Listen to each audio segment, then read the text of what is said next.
Yangge! Yangge! Borge, alika. Pasok, pasok. Upo ka. Kape, gusto mo? Sige ho, okay na po ako. Pasensya ka na sa abala, ha? Kasi number mo lang ang meron ako, eh. Bakit to? Ano bang nangyari kay Helen? Paggising ko kasi kanina, wala na siya. Hindi naman sinabi kung saan pupunta. Tapos yung cellphone naman niya, iniwanan niya. Nag-aalala ako, eh. Bakit to? Kasi si Paula, ilang araw nang nawawala. Hawak ni Lester. Kausap ni Helen si Lester. Hindi ko maintindihan yung takbo ng usapan nila, pero ang gusto ni Lester, pumunta sa kanya si Helen. Hindi ko na alam ang gagawin ko, Borge. Sige ho, ganito lang ho na. Di ba nasa inyo po yung cellphone ni Helen? Oo. Pwede ko po bang hiramin muna? Sige, sandali, kukunin ko, ha? Sige ho.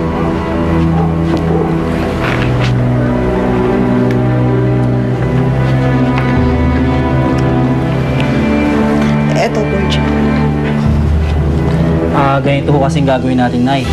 Susubukan ko kung kausapin yung kaibigan kong NBI para i-trace yung location ng huling tawag ni Lester dito sa cellphone ni Helen. Baka sakaling makakuha tayo ng lead para mahanap yung si Lester na yan. Sige. Maraming salamat, Borge, ha? Okay po.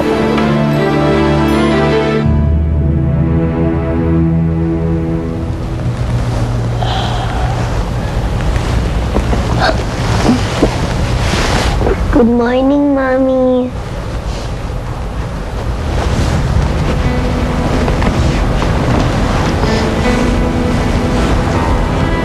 Mommy, okay lang po yun. Nandito pa naman ako eh. Hindi kita iiwan. Thank you. Mommy, malungkot din ako na wala na si Mamita. Pero masaya na po ako na tayong tatlo, Nanay, Daddy, buo ng family natin. Anak, komplikado pa kasi yung sana ng daddy mo eh. Bakit po? Kaya naman po, di ba? Sinabi lang namin yun para gumaling ka.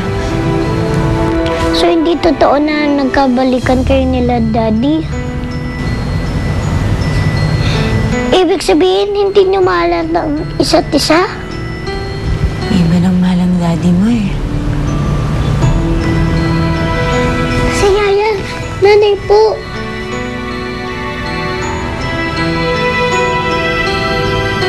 Nasaan na po siya?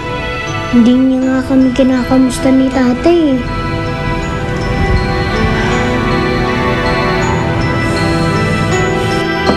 Yangge! Borge, alika, pasok. Upo ka, upo ka.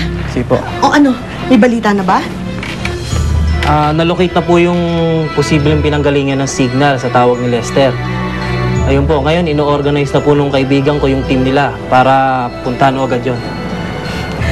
Sana hindi pa tayo huli. Di ba nanong sana? Borge, maraming salamat, ha? Pasensya na talaga sa abala. Ako, okay lang ho yun.